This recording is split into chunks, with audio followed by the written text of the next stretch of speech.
Mheshimiwa Katibu Mkuu, nakushukuru sana kwa kazi kubwa pia ulioifanya katika kuandaa kikao hiki, lakini pia shukrani zangu za dhati sana kwa management yetu ikiongozwa na mkurugenzi pamoja na timu nzima ya wizara ambao wamefanya kazi usiku na mchana kuhakikisha kwamba kikao hiki kinafana na tunakuwa tuna changamoto zozote ambazo zimejitokeza. Naomba tuwapigie makofi kwa kazi nzuri ambayo wamefanya. Lakini kwa namna kipekee pia ni washukuru sana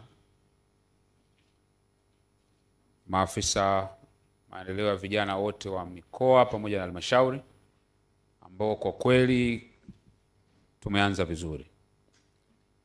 Tumekuwa na muda mzuri wa kujadili, wa kuzungumza, na mimi kama waziri katika wizara hii nimepata faida kubwa sana ya kimawazo na kimtazamo ambayo imetokana na michango mizuri ambayo mmeitoa.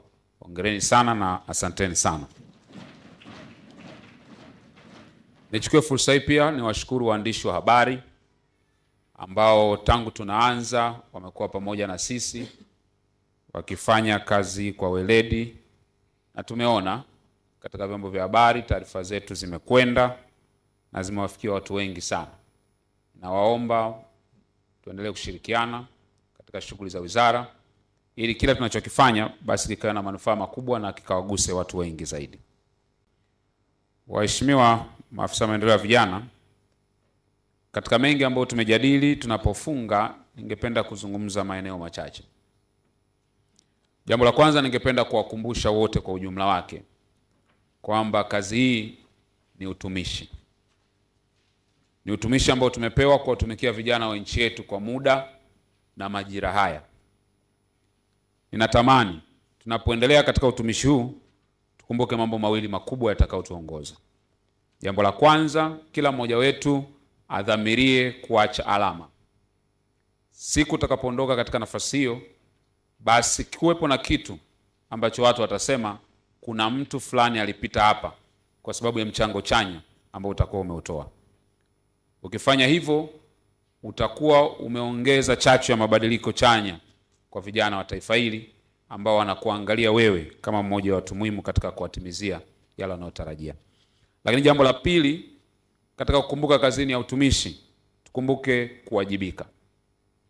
Na tunapowajibika, tunawajibika katika maeneo manne. Kwanza, tunawajibika kwa nafsi zetu wenyewe. Ni lazima ujihoji kila wakati. Je, kazi hii ingekuwa ni ya kwangu, ningeifanya kama ninavyoifanya? Je, kama ningekuwa ninaonekana kuanzia asubuhi mpaka jioni, inawekwa TV uwanja wa Taifa na ninaonyeshwa maisha yangu katika utumishi, je, ningeendelea kufanya kama ninavyoifanya? Kama jibu lako ni hapana, maana yake you are not giving your best. Wajibika kwa nafsi yako mwenyewe. Lakini pili, wajibika kwa aliyekupa nafasi ya kutumikia vijana wenzako. Serikali chini ya Daktari Samia Suluhu Hassan inao vijana wengi katika taifa hili ambao wangeweza kuchukua nafasi ambazo sisi leo tumepata. Lakini tumepata upendeleo kuwa katika nafasi tulizonazo. Ni lazima tuthibitishe kwa vitendo kwamba haikuwa bahati wewe na mimi kupewa nafasi ya kuwatumikia vijana katika taifa hili. Tufanye kwa bidii, tufanye kwa kumaanisha, na tufanye kwa kuthibitisha kwamba sisi tulistahili kupewa nafasi hii. Lakini cha tatu, wajibika kwa nchi yako. Kila mmoja aliyeko hapa, hakuna aliyechagua kuzaliwa Mtanzania, lakini tuna wajibu kwa taifa letu. Ninaamini pamoja na kuulizwa matendo yetu hapa duniani ambayo tutakuwa tumeyatenda, mema au mabaya tutakapokuwa tumeondoka duniani, eneo lingine tutakaloulizwa ni namna gani tulitumika kwa ajili ya taifa letu.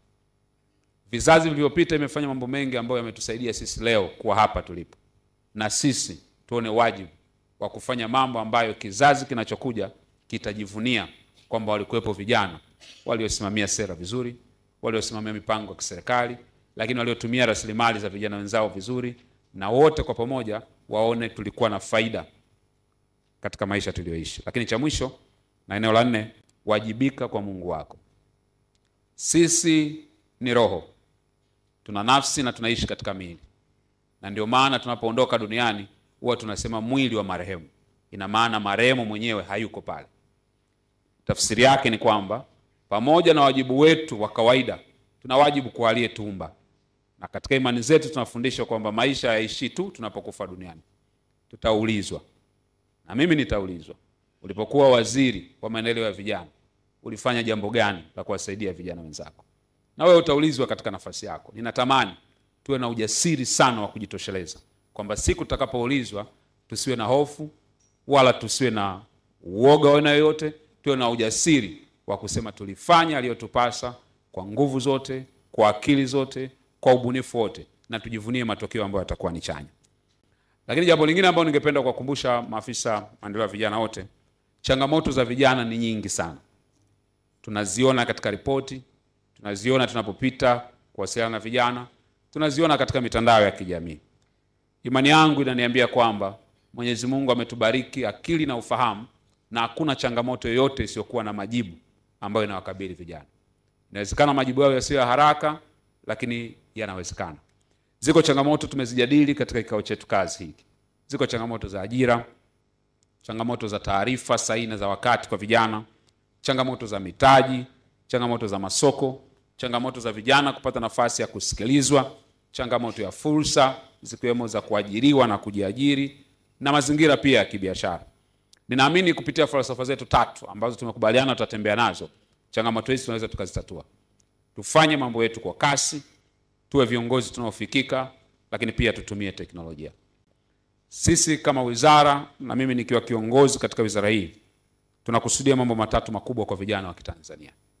Jambo la kwanza, tunakusudia kuwatumikia vijana bila ubaguzi wala upendeleo.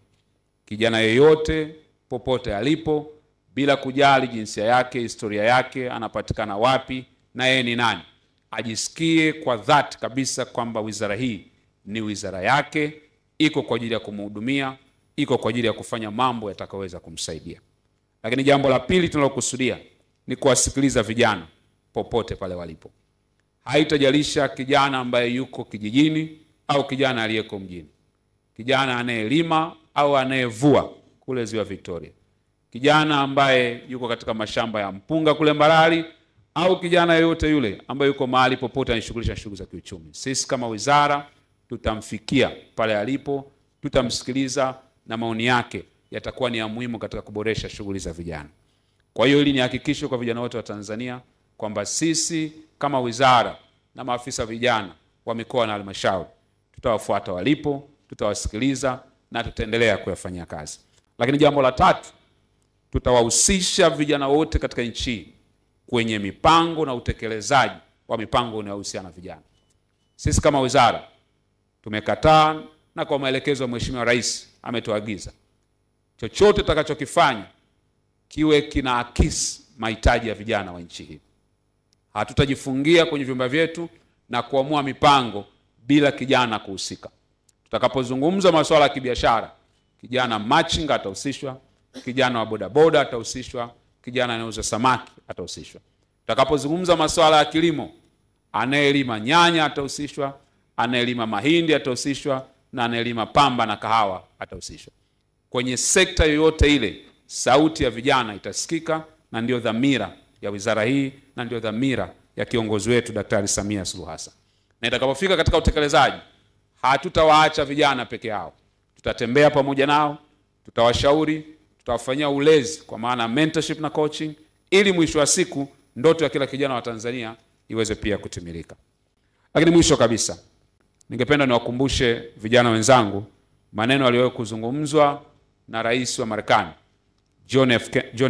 Kennedy wakati anaapishwa Januari 1961 tarehe 20. Alizungumza maneno yafuatayo, akasema, ask not what your country will do for you, ask what can I do for my country. Usiulize nchi yangu itanifanyia nini, jiulize mimi nitaifanyia nini nchi yangu. Maana yake katika nafasi tulizonazo lazima tukumbuke, leadership is not about position, is about contribution. Uongozi sio nafasi, uongozi ni mchango unaotoa kupitia nafasi. Leadership is not about appointment, is about accomplishment. Sio kuteuliwa na kuchaguliwa wewe kama afisa, ni kuhusiana na masuala utakayoyatekeleza na kuyakamilisha katika jukumu ambalo umepewa. ningetamani sana tuondoke na hamasa mpya, tuondoke na mtazamo mpya. Badala ya kuangalia nini tusichokiweza, tuweke mkazo wa kuangalia nini tunakiweza. Badala ya kuangalia nini ambacho tunakwamishwa nacho, tutafute majawabu na kujiuliza tunawezaje kufanya ili tusiweze kukwamishwa. Ni matumaini yangu jeshi hili lililoko hapa litaibua matumaini mapya kwa vijana wa Kitanzania, lakini sana sana litatoa suluhisho na litashirikiana na kila kijana wa nchi hii ajivunie kwamba sera na mipango iliyowekwa na serikali ya awamu ya 6 inayowahusu vijana haitokwamisha. Mimi yangu ni maombi kwenu.